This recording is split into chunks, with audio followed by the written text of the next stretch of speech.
আসসালামু আলাইকুম, সকলকে স্বাগতম আর্জেন্টিনা ও প্যারাগুয়ের ম্যাচ পরবর্তী অ্যানালাইসিসে। অ্যাওয়ে ম্যাচে আবারও মেসি আর্জেন্টিনার আরেকটি হার, প্যারাগুয়ের কাছে 2-1 গোলে হেরেছে আর্জেন্টিনা। ম্যাচ শুরুর 11 মিনিটের মাথায় এনজো ফার্নান্দেজের সহায়তায় আর্জেন্টিনাকে 1-0 গোলে এগিয়ে নেন লাউতারো মার্টিনেজ, কিন্তু এই লিড বেশিক্ষণ ধরে রাখতে পারেনি আর্জেন্টিনা।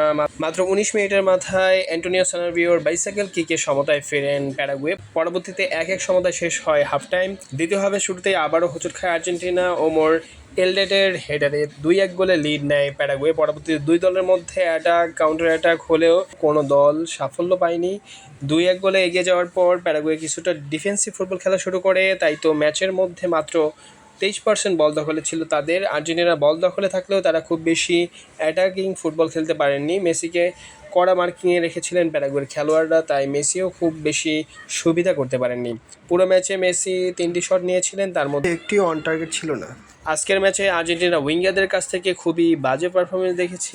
অন্যদিকে প্যারাগুয়ের খেলোয়াড়রা আজকে ডিফেন্সিভ ফুটবল খেলেছেন। তারা কড়া মার্কিংয়ে রেখেছিলেন লিওনেল মেসিকে এবং দুই উইং থেকে কোনো অ্যাটাক করতে দেননি। আজকের ম্যাচ স্ট্যাটসের দিকে তাকালে আমরা দেখতে পাই প্যারাগুয়ে 8টি শট করেছেন, যার মধ্যে 2টি অন টার্গেট ছিল। আর্জেন্টিনা 9টি শট করেছে, যার মধ্যে মাত্র 1টি অন টার্গেট ছিল। প্যারাগুয়ে আজকে 17টি ফাউল কনসিড করেছেন এবং আর্জেন্টিনা মাত্র 3টি ফাউল কনসিড করেছেন। প্যারাগুয়ে 3টি হলুদ কার্ড কনসিড করেছেন এবং আর্জেন্টিনা 1টি হলুদ কার্ড কনসিড করেছেন।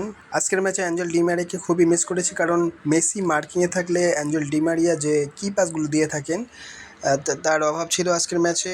মোট কথা এমন পারফরমেন্স বিশ্বকাপ জয়ীদের কাছ থেকে মোটেও আমরা কাম্য করি না।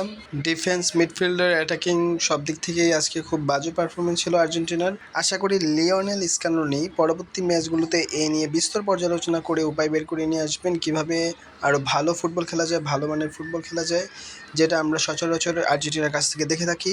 আর্জেন্টিনা তাদের পুরনো ফর্মে ফিরে আসবে এই আশাবাদ ব্যক্ত করে আজকের ম্যাচ অ্যানালাইসিস এখানেই শেষ করছি। ধন্যবাদ সবাইকে।